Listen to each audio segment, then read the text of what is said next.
Hey, hey, hey. This is the TKJRS show. And guess what? We got my man, former boxer, and my longtime friend, professional boxer, y'all, Corey Sanders, in the house. What's up, Corey? What up with y'all? Or you like to go by Mr. Sanders? Which one? Man, Corey you or call Mr. me whatever. Sanders? You know, we from way back in the 90s. way back in the 90s now. Do you remember those times, Corey? Back in the 90s? Yeah, I told. Where did we meet, Corey? Where did we meet? Shaw Junior High. Shaw Junior High. Oh, those were times. That was like back what? That was the 90s? Nah, that was the 80s. The 80s. Look, The 80s. I'm acting like I don't want to reveal my age. I don't care. I don't care if people know my age or not, because I think I damn look good. What you think, Corey? You think you damn look good, don't you? Yeah, hopefully. So look, Corey, look back in the 90s, man. We're gonna talk about the 90s, y'all. What you remember about the 80s? Because this was like the late 80s, late 80s, right? Junior high school. What do you remember about that time? I remember us having fun, but I also remember a lot of drug activity, a lot of gang violence. Man, it was a lot going on. And around that time, where did you live? Because we were in Washington, D.C. Yeah, Washington, D.C. And around that time, go ahead. I grew up in Certain Quarters. Certain Quarters. How was Certain Quarters for you growing up?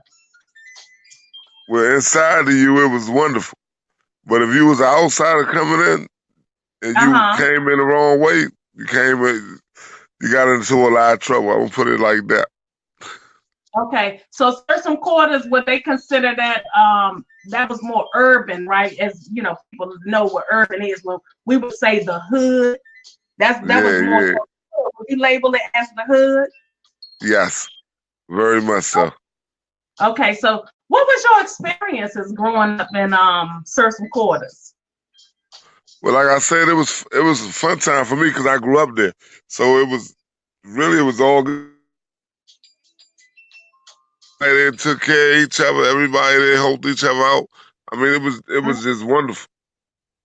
It was wonderful, man. Yeah. I'm gonna tell you, I remember growing up in the 90s. Like you said, there were a lot of drug activity. I mean, we saw so many people, like, as young kids getting killed around that time. That was a horrible experience. You talk about PTSD. You know, you just seeing things happen sometimes right before your eyes, witnessing one person here one day, the next time that person is gone. I mean, long gone. Like somebody that's 16, 17 years old, all over, you know, violence. And it wasn't just drug violence, it was just violence, period. So do you think that you lost some really close some really close friends around that time?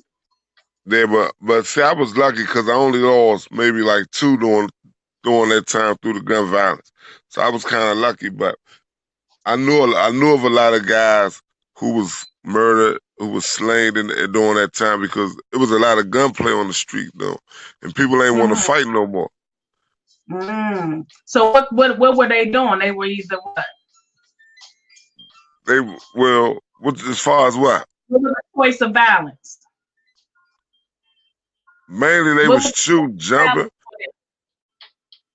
They was jumping, they was shooting, but you know, I mean, like I said, it was during the time when the guns was placed on the streets in DC, so it was real kind of hectic. And I remember one time. Go ahead. I remember one time growing up in Certain Quarters where I'm hanging at the neighborhood center, and I seen the guy get killed right in front of me, shooting dice, and then bullets just rattling through his forehead. Oh. And I was sheesh, devastating, right? Like I said, one day you would know somebody that was somebody that had a real nice character about themselves. You know, as we were young kids, and I say for our age, because now we in our 40s, early 40s. You know, it's like it's a lot. We live as almost like grown-ups as teenagers, because a lot of teenagers have money. You know, you think about it. 13 years old, you may not have had money, but then come 14, 15, you walking around with money, you buying expensive clothes, people Louis Vuittoning it up, you know, Gucci sneakers, all kinds of stuff.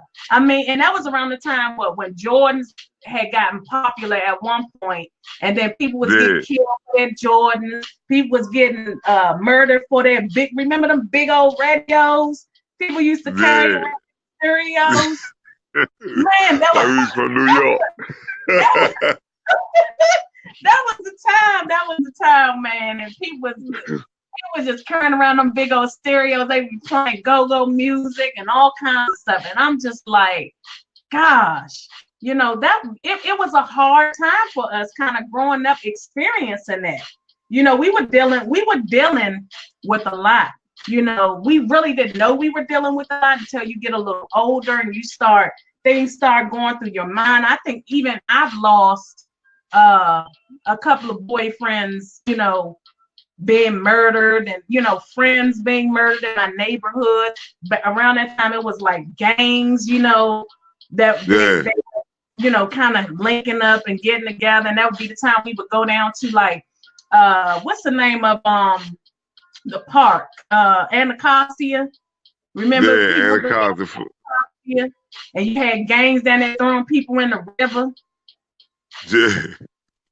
I mean, they would throw people in the water, they would beat them up, jump them, all kinds of craziness that we used to witness, and in our time growing up, and that it was wild. It was really, really wild. But you transitioned, right? Were you ever immersed in that kind of lifestyle?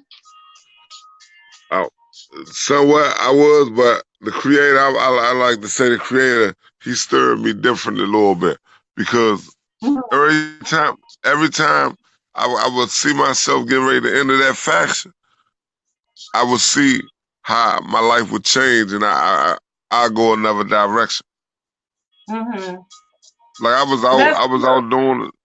I wasn't really never no hugger. I mean, no hustler type dude. I wasn't one to like standing on the corner and sell drugs and all that. But my thing was robbing. You feel me? So I just like robbing, the suspense and all that. I just like that. And I like fighting and because Mike Tyson was big during that time. So I wanted to be like a little Mike Tyson on my block. Okay, so you started boxing. You started getting into boxing. Okay. Exactly. Hold on, I want to take you back before we talk about boxing. So remember the times when we were in school, you know, because you was tall. You still you tall. Your height ain't gone nowhere, right? But you was like an Amazon in freaking junior high school. Corey was like, how tall are you, Corey? How tall are you? 6'6". God damn. So was you 6'6" in junior high school? Nah, junior high was like 6'3", 6'4". God damn. I was looking at Corey like, God damn. He's a tall dude. But Corey you was always cool, man. I used to mess with you all the time. See, people don't know. Look, this the Key to J Reveal show, y'all. We gonna reveal some things, right? We gonna reveal some things about me that people don't know. And I'm not gonna say no, I'm gonna let Corey tell y'all. People don't know how I used to be in school. Like, tell the people what kind of person I was. You was a bully. You was a jokester.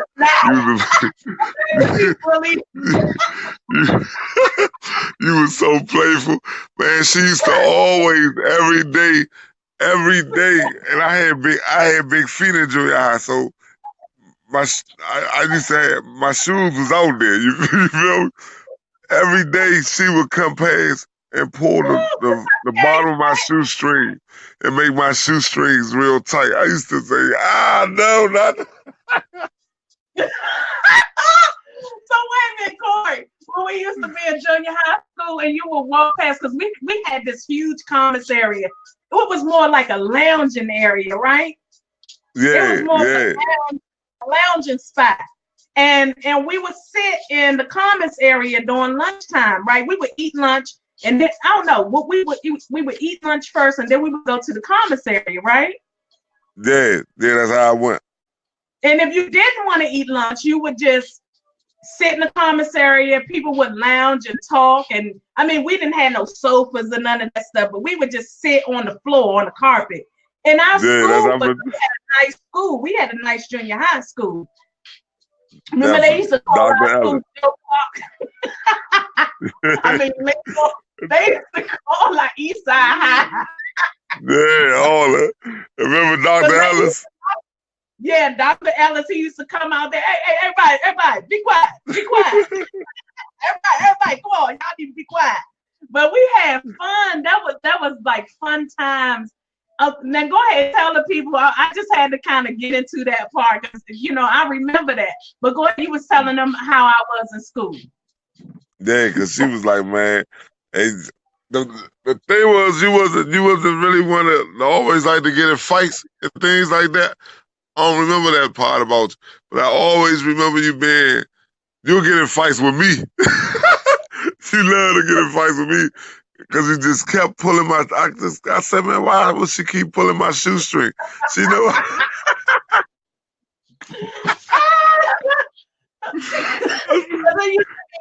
You remember like Monroe? It used to be me, a couple of people. We used to all be together, and all of us used to clown all the time in school, just making fun out of life.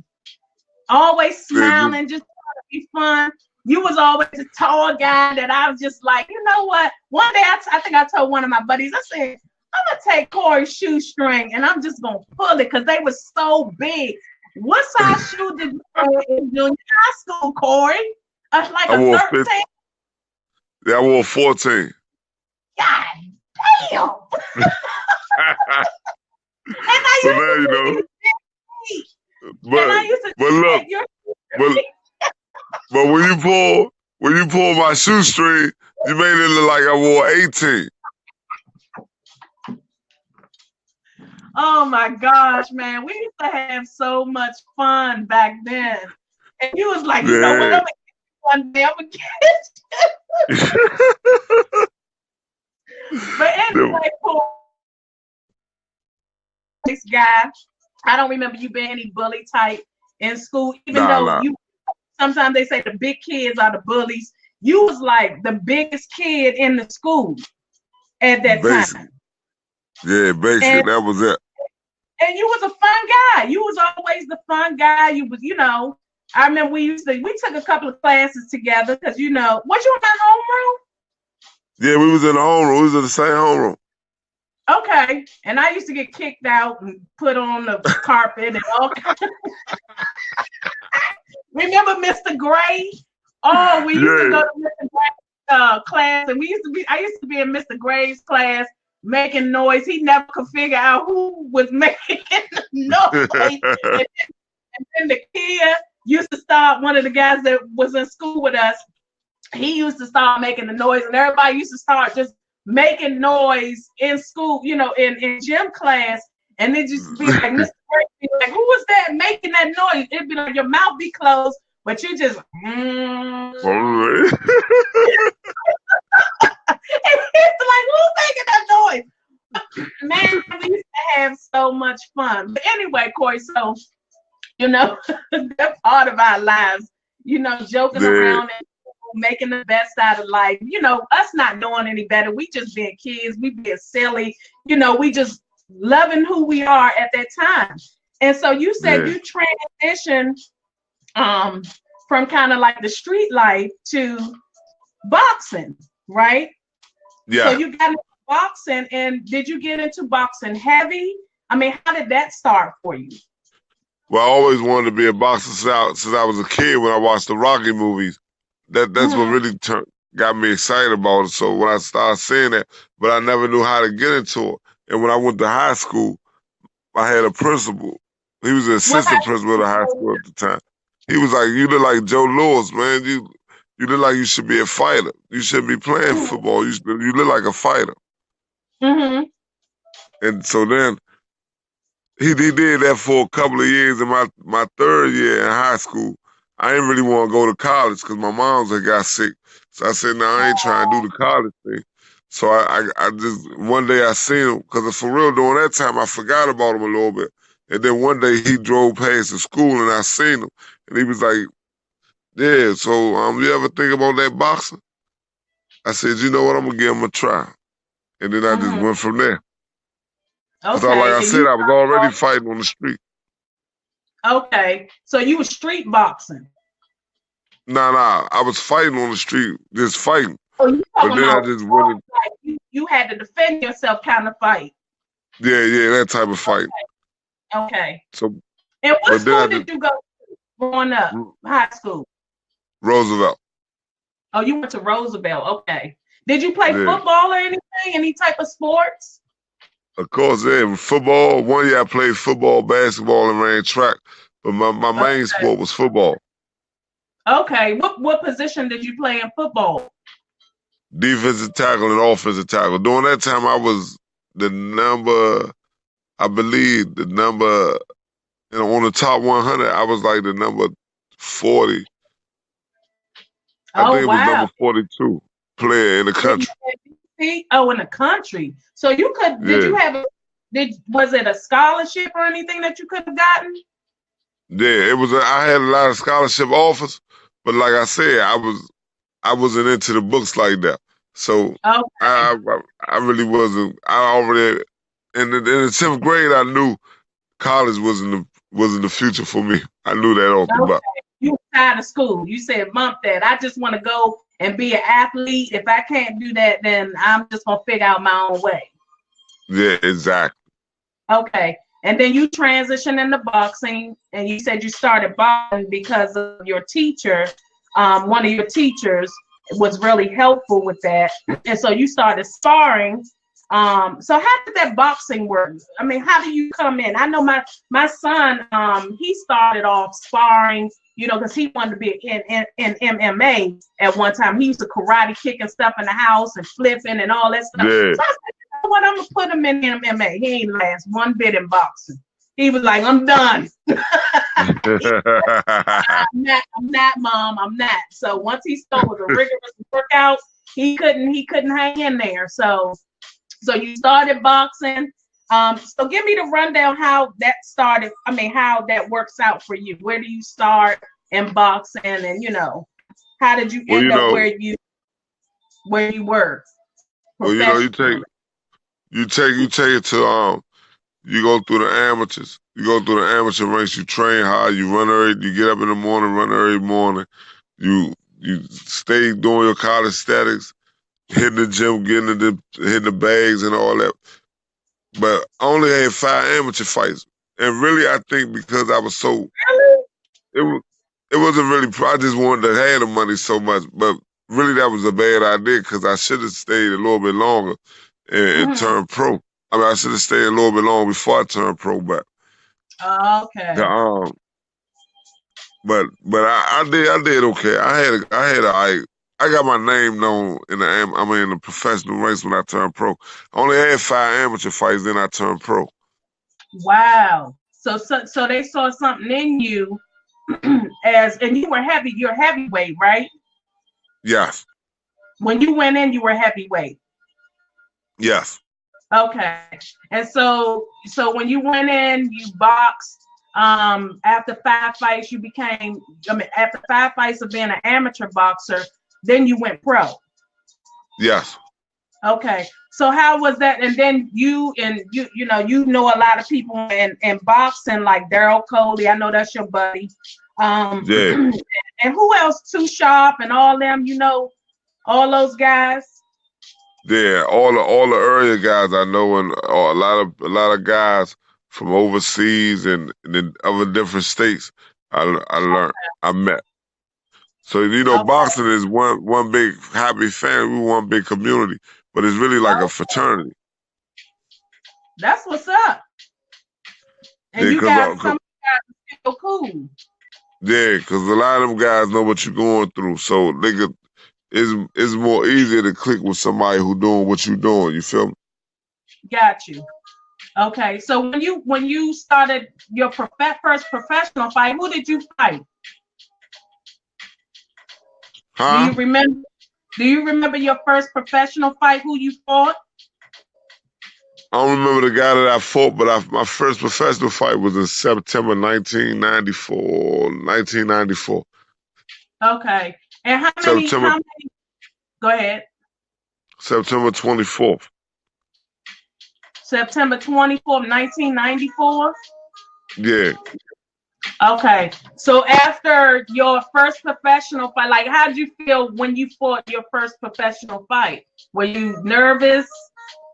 Yeah, I was nervous as ever, but I was really happy I got it out the way though. But Yeah. I was nervous. I won my first fight, but I was still nervous. Mm-hmm. So you won. I stopped.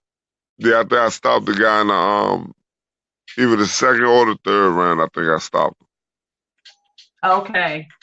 And then 94, throughout that time, did you have any professional, like, I know you were professional, but anybody in mind that you wanted to fight, that you were able to fight?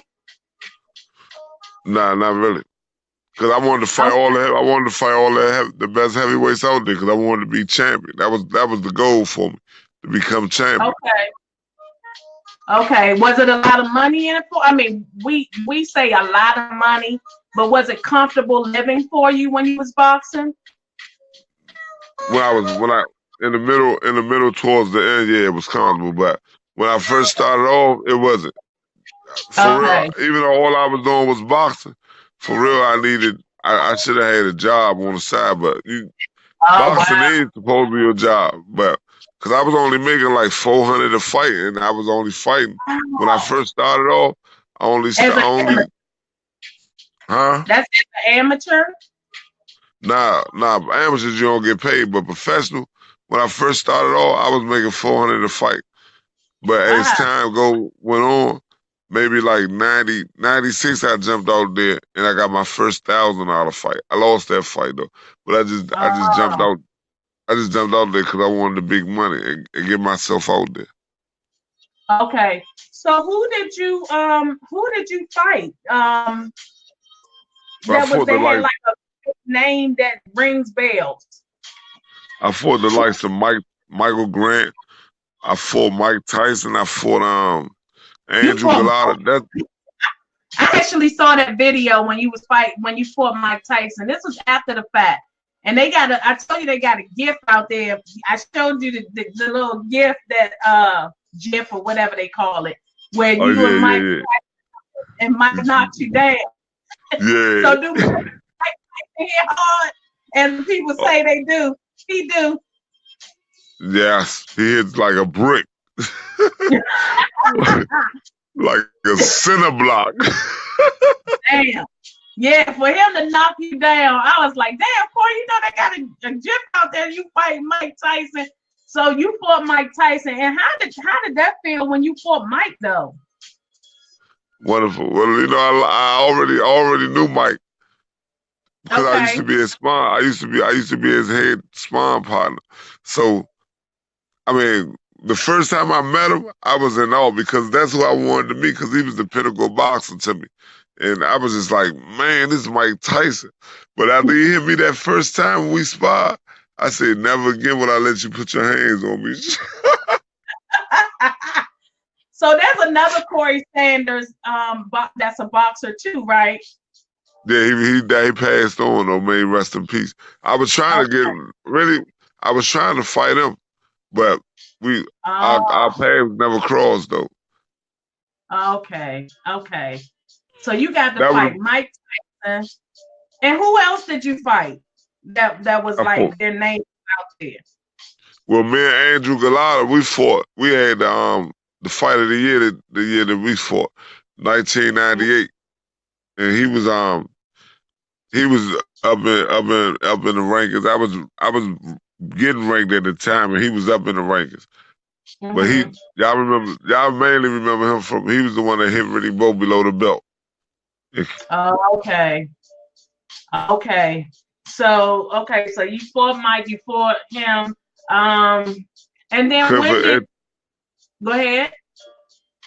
Clifford Etienne, Michael Grant, I fought a group of nice, stable guys. Damn.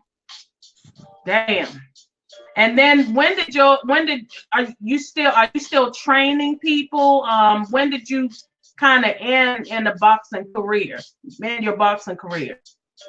Probably like in 08, 09, somewhere around there. But I try to stay intact with the fights. I go to a couple of fights, go to a couple of amateur shows and stuff like that. Try to keep up with it. Okay. Do you think boxing has have you been injured? Do you think okay, so have you been injured in any way boxing? Like before you went in? Go ahead. That's how I lost my eye. I lost my eye in the fight game. Oh, okay. From that real bad cut with me and Andrew Galata fought. Oh wow. So what happened to your eye? They had to remove it? Nah, it's still, I mean, I ain't removed my eye, it's still in there, but still, I'm gonna show y'all on camera. Can you see it? Yeah, I've seen it, but the people may not know. Yeah, so it's just discolored. Can you still have vision with it? No, I have a detached retina. Okay. And see, the worst thing I did was not go to the hospital. Instead of going to the hospital, when it was time to take my stitches out, I took them out, and I should have went to the hospital because they would have detected them and could have fixed it, but they didn't. Me and Ray Leonard had the same injury, but Ray Leonard went to the hospital, had the operation to get it fixed, and I didn't. And so by you waiting, that did more damage. Yeah. Okay, and then you end up removing things that you shouldn't have removed yourself. Shame on you. Hey, you live and you learn, right? You live and you learn. Yeah. You definitely do. That has happened to you in boxing. What'd you say? That's the major, thing that has happened to you in boxing. Yes. All right, but all in all, I'm sure it was fun. It was an experience. When did you want to take your career other than boxing? Did you have anything else in mind outside of boxing that you kind of, well, not outside of it, but still within boxing, like maybe mediating or something like that? Yeah. Well, I would love to do something like that. I was able to mediate a couple of shows in Florida. I did it in Florida, and I believe it was Chicago. But okay, recently? No, this was maybe like a few years ago. Okay. Like 2012. Did any of your you have kids, right? Yes, 3. 2 boys and a girl. Did any of them want to go into boxing? Nah. No. Thank God. Yeah, thank God. Why you saying like that?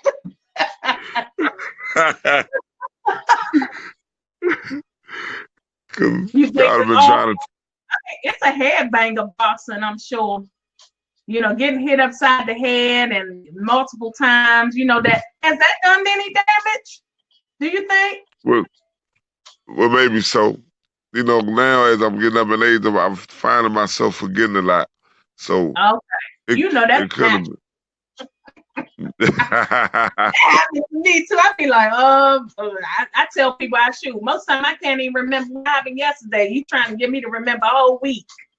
You trying to remember the comments. You know what I'm saying? I can't remember. Yeah. Right down is good because you will lose it. But I understand because I've heard other people talk about, you know, the damage, you know, what happened to Muhammad Ali, you know, how but he had Parkinson's, but I'm sure that the hits upside the head probably made it worse. Yeah. More than likely.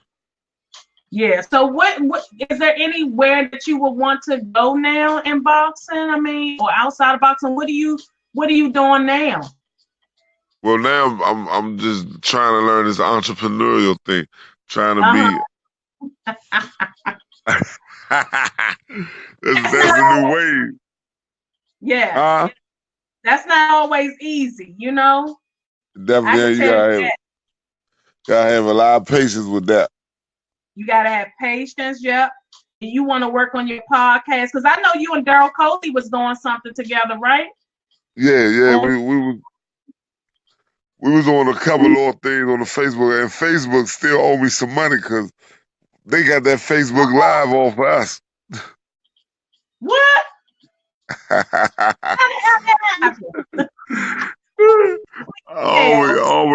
always say that, but they didn't. How they get to Facebook Live? What y'all do? When we started, I feel like we started that recording. We made it real popular, and everybody started doing it. So then Facebook lifted up, but you know I could be biased. Oh man, so I saw when the video on YouTube, but that was like 2014 when you guys was doing your talks or whatever. I guess you was on like by the water. I don't know what park you were in, but you had on your security uniform or something, And I was like, maybe they should you guys should keep that up. And I said I think you should start doing a podcast or something. You got history, you got a fan base, so it's like, why not do it? Why not try something? So it, because I think sometimes people tap out of you because they don't see you, but they'll tap back in once they see you doing stuff. But you can definitely jump on board and start, discussing other things and making a business pop off. Especially if you already have a fan base.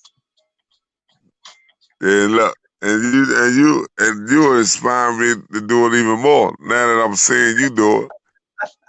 Yeah, I take risks. Okay, I'm not afraid. I feel like anybody that wants to do something with their life, you see other people doing it. And my thing is not just looking at your folks, you gotta look at other people's folks, because we call people outside of our culture somebody that's trying to appropriate our culture. But yet we don't do stuff that we see them doing. We got them, folks doing hip hop and this and that. It's like, man, you better jump on board some of the stuff you see them doing, because they be the first to know about it most of the time.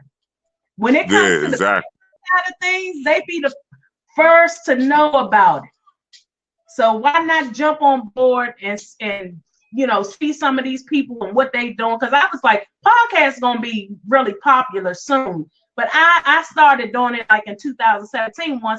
Once you see that live is popping, the live streaming, why not jump on it? Why not take it, use it to your advantage?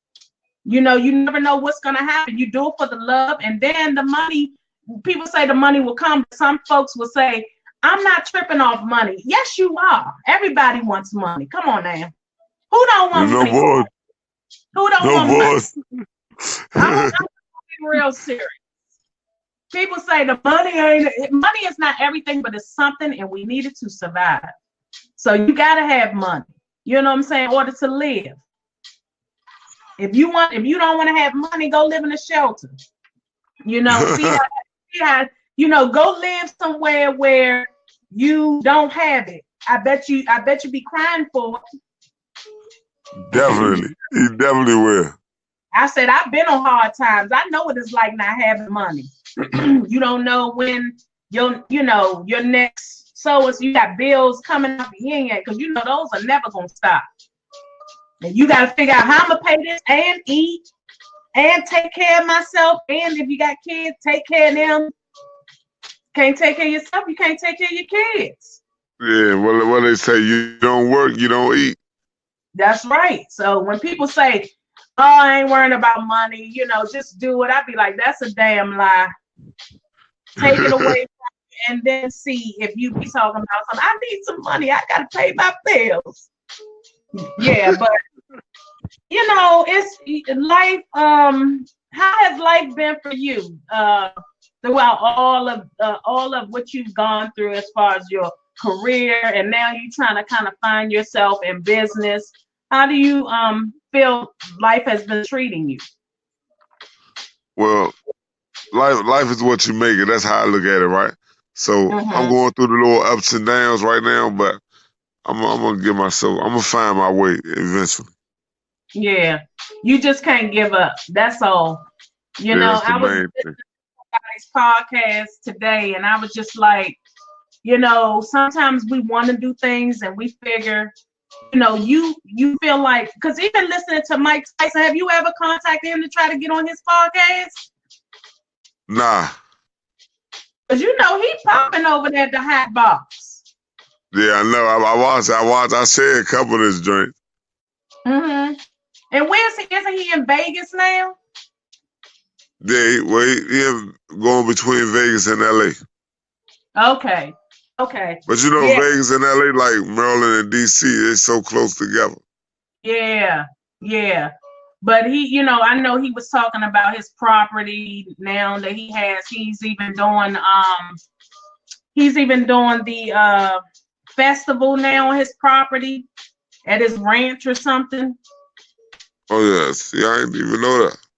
Yeah, and I was like, shoot, you should talk to him, see, since you sparred with him, and if you have a way that you can get in touch with him or his manager or something, you should see if you can come on that show. I think that would be very interesting. Yeah, you know what? I might try to do that too. Yeah, that'd be very interesting if you could go on there and you guys talk about, get into, but Mike Tyson be over there smoking weed like crazy. He be over there on his little line smoking, and then I'm like, about all kinds of stuff I ain't never heard of. Don't even want to try it, But yes, I definitely we gonna link up so I can help you with this podcast thing, and so you can definitely get on board and start doing more things for yourself. Because look, they call it Wi-Fi bread. Okay, I know this guy listen, call it. He say, hey, y'all better get on board and make Wi-Fi bread. Because it's a lot of money made online. It's a lot of money to be made. It's not all it about definitely the money. is. But hey, if you can make money and make a business out of something, and you don't have to go to a 9 to 5 every day, why not do it? Why not do it? Exactly, especially when it's something you like and you're passionate about. Exactly, because you never know what else can come out of that.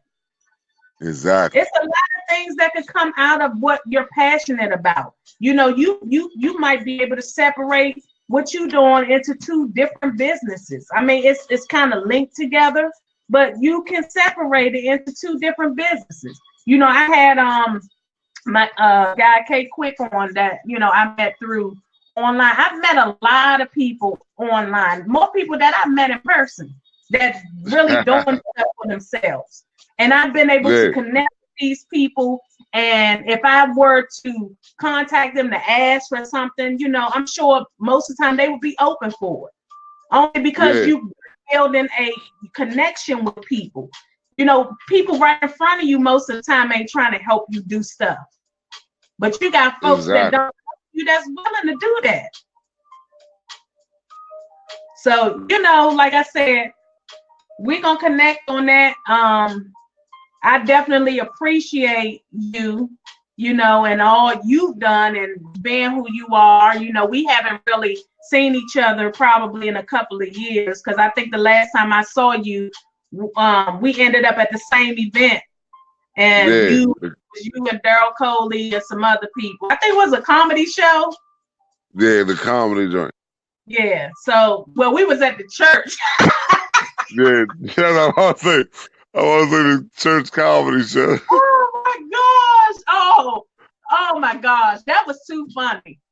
That was I too was like, funny. I hope my man don't cuss. You remember the blonde lady? You remember the blonde lady almost fell out because they had the pastor up there, the prophet up there. The guy looked like he was a little sweet, and he was just a come on now. And the homegirl, she had her little shirt. She looked like she was probably about 60-something years old. She had her hair like mine on the side, but she had blonde hair, and she was just a dancing and about to fall out and everything. I was like, come on now. But that was funny. Anytime I go to events like that, I'm always finding humor in it. Always got to. Especially with those church events. I look at the Nigerians online. Every time I see them casting a spell, I'm like, really? Y'all doing that in church, touching people and just falling out? What the hell kind of shit is that? Y'all touching people and boom, they just gone. I'm like, how you do that? How you fall Say, out? Oh Lord. Cast them taking the demons away. And they just gone after that, you know? Like, come on, this is nothing but a freaking show. Nothing but a show. You go to church? Yeah. You go to church? Now you know I'm Muslim. Okay. But I'm saying, see, they don't do that at the mosque. But yeah, when they you don't do that. when you go to Baptist church, man, it's nothing but comedy. Nothing but comedy. I remember one time when I went to my grandmother's church, and I was much younger, but I was an adult at the time, and the lady at my grandmother's church, she got the Holy Ghost so bad coming down the aisle. No, she jumped up out of her chair and ran towards a glass door and ran through it. She made her way through the freaking glass. She done messed up her hand, cut her hand. I said, damn, what was going on with her? She just jumped out and ran down the aisle and dived through the glass door. Tripping. And everybody was like, look, I'm like, yeah, that the real Holy Ghost or what? Because homegirl got up and just ran down the aisle. She was a grown woman. They had to call an ambulance and everything. I'm like, oh my gosh. I thought having the Holy Ghost. What they say? That's what they say, right? You're not supposed to be injured. That particular day, she was injured. You hear me? running through a glass door. Ambulance had to come get her, wrap her hand up and everything. It's so much stuff you see in church, man. I can't go like I used to. Every now and again I can find myself going, but I'll be laughing the whole time. And my grandma get on me because when I used to go to church, I used to either fall asleep when I was younger, or I'd be in there joning and just looking. Me and my cousins, my uncle, we'd be in there just joning, just looking at the pastor and whatever his escapades are at that time, the little shenanigans that they asking for money and taking tithing and how often they ask for money. You gotta coming in, going through the service, and going out. Right, you come in, you got a cover charge. You got to cover. You might as well have a cover charge to go to church. You might as well have a cover charge at church, man. If you want to ask for all of that, you get in the church and they got like 5 different times they ask for money. It's crazy. We having a bake sale. donation. Yeah. We got what is the building fund. Then they I have was saying church need a new radiator.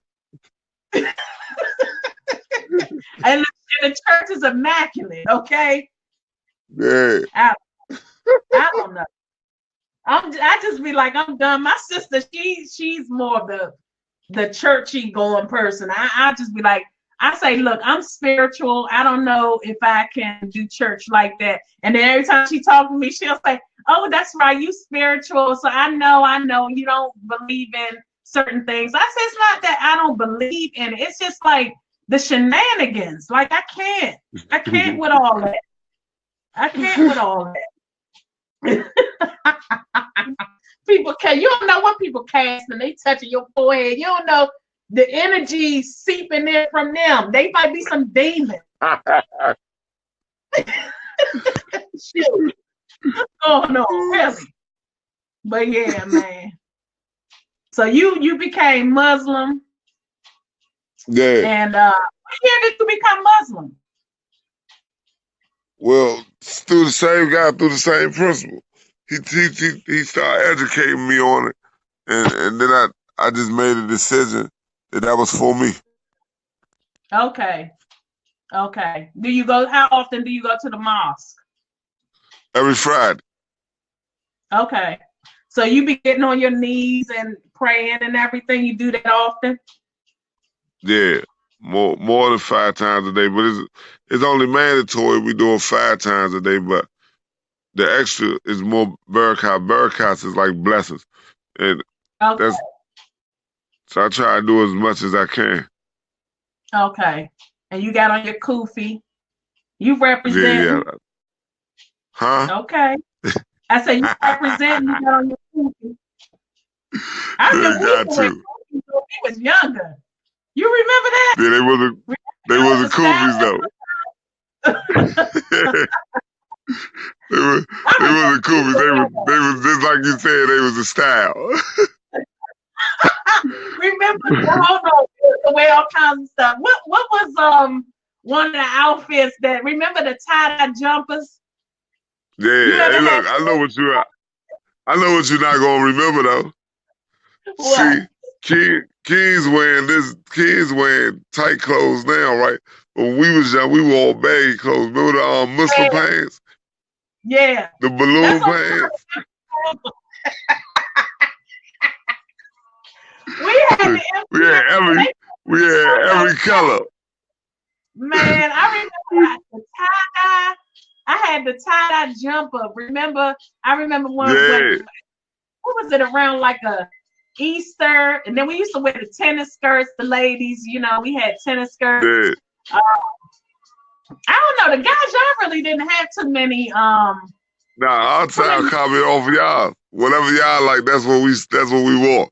Remember we had back in the day, it used to be Reebok Classics used to be the shoe. Now DC shoe is the New Balance. We had the red ones though. The red Reeboks.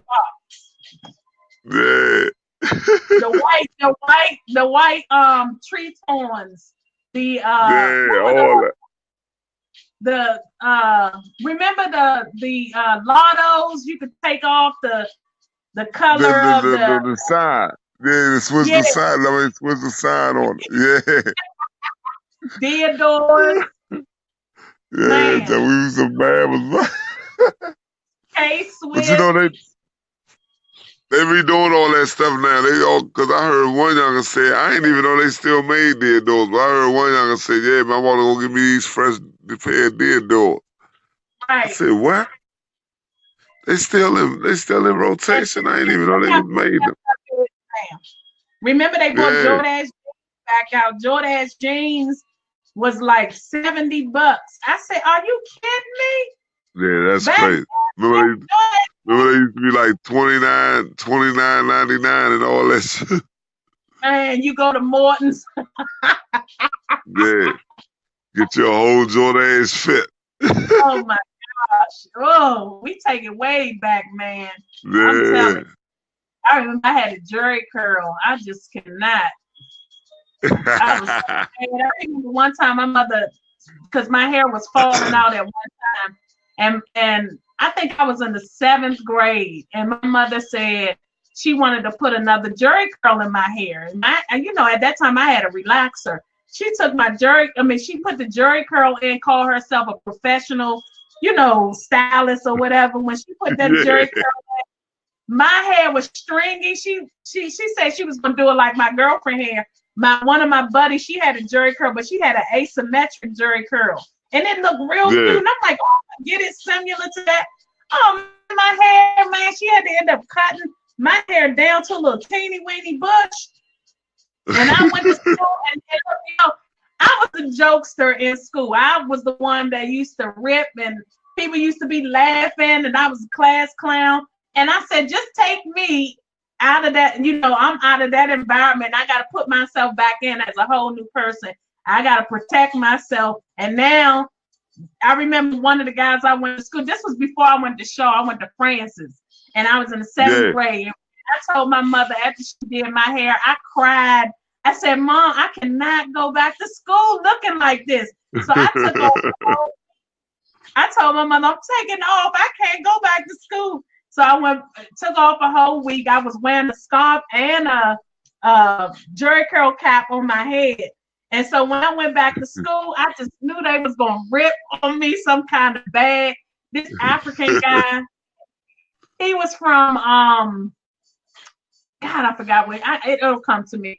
But I used to rip on him all the time in school. Like we would rip on each other, but he was new to America. He hadn't been here that long. He was from Cameroon. Yeah. And I would rip on him some kind of bag because he would wear deodorant and he would just be in class and stinking up the classroom. And we would just, you know, rip on him. And when I came back to school, I kid you not, they got me some kind of good.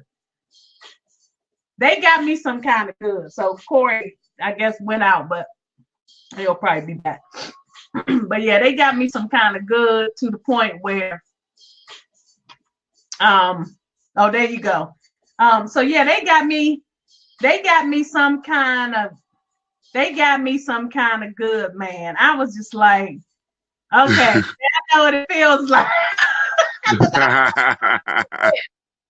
I know what it feels like, you know, but like I said, you just gotta have fun, man. And I've had so much fun. Once you start working jobs, it rips that creativity and that person that you used to be sometimes away from you, and you got to get back to who you used to be. Who you are, exactly. Yeah. So I'm finding myself getting, you know, back to that person. Have you seen any of my characters that I did? No, but I'll be saying your little, what's the Giphies or whatever they call it? What? Oh, yeah. The ones that I put on my personal page, yeah. Yeah, I'll be saying that. I said, man, look at Keita, man. What does she do? She done flipped it.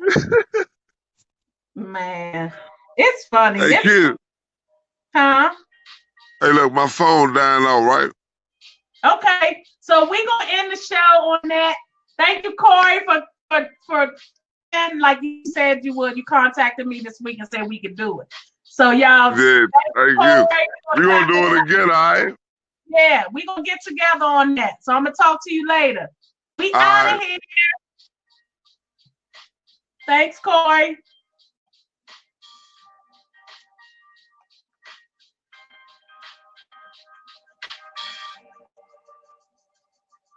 TKJRS Show, y'all.